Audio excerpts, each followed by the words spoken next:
నా పేరు Y Ramesh, DSP ACB Khammam and Bhadradri Kothagudem చూస్తాను. ఇక్కడ ఈరోజు మనం మన మదిరలో ఉన్నాం. మదిర అసిస్టెంట్ లేబర్ ఆఫీస్లో ఉన్నాం. ఇప్పుడే assistant labour officer Korne Chander గారు, గెస్టెడ్ ఆఫీసర్ ఈయన, ఒక బాధితుల దగ్గర నుంచి 15,000 రూపీస్ బ్రైబ్ తీసుకుంటే ఏసీబీ రెడ్ హ్యాండెడ్గా పట్టుకునింది.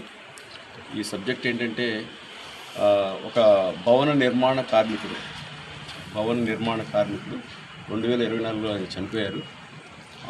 న్యాచురల్ డెత్ కింద చనిపోయారు. ఇలాంటి వాళ్ళు చనిపోయిన వాళ్ళ గురించి ఒక స్కీమ్ ఉంది, న్యాచురల్ డెత్ బెనిఫిషరీ స్కీమ్ అని చెప్పేసి ఉంది. వీళ్ళకి ఫినరల్కి సంబంధించి ప్రభుత్వం 1,30,000 రూపాయలు శాంక్షన్ చేస్తుంది. Natural death funeral beneficiary scheme అది. దీని కింద 1,30,000 రూపాయలు ప్రభుత్వం శాంక్షన్ చేస్తుంది. అటు దానికి సంబంధించి ఆ బాధితులు ఎవరైతే ఉన్నారో వాళ్ళ డెత్ సర్టిఫికేటు, వాళ్ళకి సంబంధించిన వివరాలన్నీ అసిస్టెంట్ లేబర్ ఆఫీసర్కి సబ్మిట్ చేస్తే అసిస్టెంట్ లేబర్ ఆఫీసర్ గారు నెక్స్ట్ అవి ఫార్వర్డ్ చేసి పై అధికారులు పంపిస్తారు శాంక్షన్ గురించి. ఈయన ఫార్వర్డ్ చేస్తే 1,30,000 రూపాయల బాధితులకు వస్తాయి. ఆ బాధితులు ఎవరైతే ఈయన వచ్చి కలిసిన తర్వాత ఈయన ఆ ఫార్వర్డ్ చేయడానికి 30,000 రూపాయలు డిమాండ్ చేశాడు ఫస్ట్ ఇనిషియల్గా. వాళ్ళకి డబ్బులు 30,000 రూపాయలు ఇవ్వడం ఇష్టం లేక ఏసీబీని అప్రోచ్ అయ్యారు. ఖమ్మం మన ఆఫీస్ ఏసీబీని అప్రోచ్ అయ్యారు. అప్రోచ్ అయిన తర్వాత మా సిస్టమ్ ప్రకారం, మా ప్రొసీజర్ ప్రకారం మళ్ళీ మేము అటెండ్ అయిన తర్వాత ఆయన 30,000 రూపాయలని 15,000కి తగ్గించాడు. 15,000 రూపాయలు ఈరోజు బాధితులు ఇస్తుండగా ఆయన రెడ్ హ్యాండ్గా పట్టుకున్నారు. ఆయన 2 చేతులు బోత్ హ్యాండ్స్ కలర్ టెస్ట్ కూడా చేయడం జరిగింది. లెఫ్ట్ హ్యాండ్, రైట్ హ్యాండ్ 2 కూడా పాజిటివ్ రిజల్ట్ వచ్చింది. అమౌంట్ని కూడా ఆయన బ్యాగులో పెట్టుకున్నాడు. బ్యాగును కూడా మేము మళ్ళీ కాంటాక్ట్ పోర్షన్ తీసాం, అది కూడా కలర్ టెస్ట్ వచ్చింది. మళ్ళీ నేను కూడా ఈ ఏరియాకి ఈ మధ్యకాలంలో రావడం ఇది.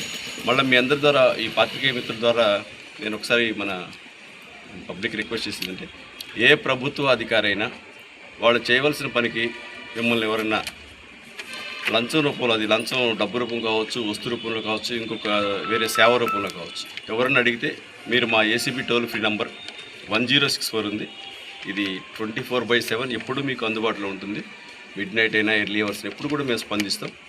మీరు ఈ నెంబర్ మీరు కాల్ చేసుకొని మీ ప్రాబ్లం చెప్పొచ్చు. మీ వివరాలు చెప్పాలని ఖచ్చితంగా కూడా ఏం లేదు. మీరు సబ్జెక్ట్ చెప్తే ఆ సబ్జెక్ట్ మీద మేము వర్కౌట్ చేస్తాం. అది మరొక చిన్న రిక్వెస్ట్ ఏంటంటే, మీ అందరికీ తెలియజేయడం, చాలామందికి ఏంటంటే ఏసీబీని అప్రోచ్ అయితే మనకి జరగాల్సిన పని ఏమైనా డిస్టర్బ్ అయిపోద్దేమో, మళ్ళీ అధికారిని వాళ్ళు పట్టుకుంటారు, తర్వాత మన పని అట్లా పెండింగ్ పడుతుందని ఒక ఫీలింగ్ ఉంది. ఇది నిజం కాదు. మీకు జరగాల్సిన పని కనుక చట్టబద్ధంగా జరగాల్సిన పని అయితే ఖచ్చితంగా ఏసీబీ మీకు తోడుంటుంది. ఇప్పుడు ఈ ఇష్యూలో కూడా ఎవరైతే బాధితులు ఉన్నారో వీటిని పట్టుకున్నంత మాత్రం అప్లికేషన్ ఆగేదే ఉండదు. ఖచ్చితంగా బాధితుడితోటి ఏసీబీ తోడుంటుంది. ఆ పని కూడా ఇంకా త్వరగా అయ్యే విధంగా ప్రయత్నం చేస్తుంది. కాబట్టి మీకు ఎప్పుడు ఎవరైనా ఏ ప్రభుత్వ అధికారి అయినా మిమ్మల్ని లంచం అడిగితే 1064 నా గవర్నమెంట్ అఫీషియల్ నెంబర్ కూడా 9154388981 నా గవర్నమెంట్ మొబైల్ నెంబర్ ఇది. మీరు ఈ నెంబర్కి కాల్ చేయొచ్చు. ఖచ్చితంగా మేము మీ రెస్క్యూకి వస్తాం.